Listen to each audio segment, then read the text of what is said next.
ചിദംബരം സംവിധാനം ചെയ്ത ബാലൻ ചിത്രത്തിൻ്റെ 4 ദിവസത്തെ world wide box office collection report ഇപ്പോൾ പുറത്തുവന്നു.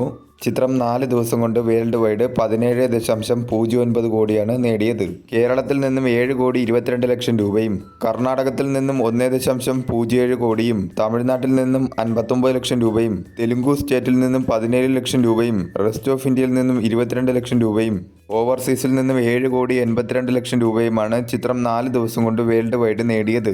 കേരളത്തിൽ നിന്നും ചിത്രത്തിന് ഒരു പോസിറ്റീവ് റെസ്പോൺസ് ആയതുകൊണ്ട് തന്നെ മികച്ച രീതിയിലുള്ള കളക്ഷനാണ് ചിത്രത്തിന് ലഭിച്ചുകൊണ്ടിരിക്കുന്നത്. 18 കോടി ബഡ്ജറ്റിൽ ഒരുക്കിയ ചിത്രം 45%-ലധികം റിക്കവറി നേടിയിരിക്കുകയാണ്. ലാംഗ്വേജ് വൈസ് ടോട്ടൽ ഡൊമസ്റ്റിക്കിൽ നിന്നും ചിത്രം 4 ദിവസം കൊണ്ട് നേടിയത് മലയാളം ലാംഗ്വേജ് 8,94,00,000 രൂപയും തമിഴ് ലാംഗ്വേജ് ഡബ്ഡ് വെർഷൻ 16 ലക്ഷം രൂപയും തെലുങ്കു ലാംഗ്വേജ് ഡബ്ഡ് വെർഷൻ 14 ലക്ഷം രൂപയും ഹിന്ദി ലാംഗ്വേജ് ഡബ്ഡ് വെർഷൻ 2,10,000 രൂപയും കന്നഡ ലാംഗ്വേജ് ഡബ്ഡ് വെർഷൻ 1,10,000 രൂപയുമാണ് ചിത്രം ലാംഗ്വേജ് വൈസ് ടോട്ടൽ ഡൊമസ്റ്റിക്കിൽ നിന്നും 4 ദിവസം കൊണ്ട് നേടിയത്. വരും ദിവസങ്ങളിലും ചിത്രത്തിന് നല്ല രീതിയിലുള്ള കളക്ഷൻ തന്നെ പ്രതീക്ഷിക്കാവുന്നതാണ്.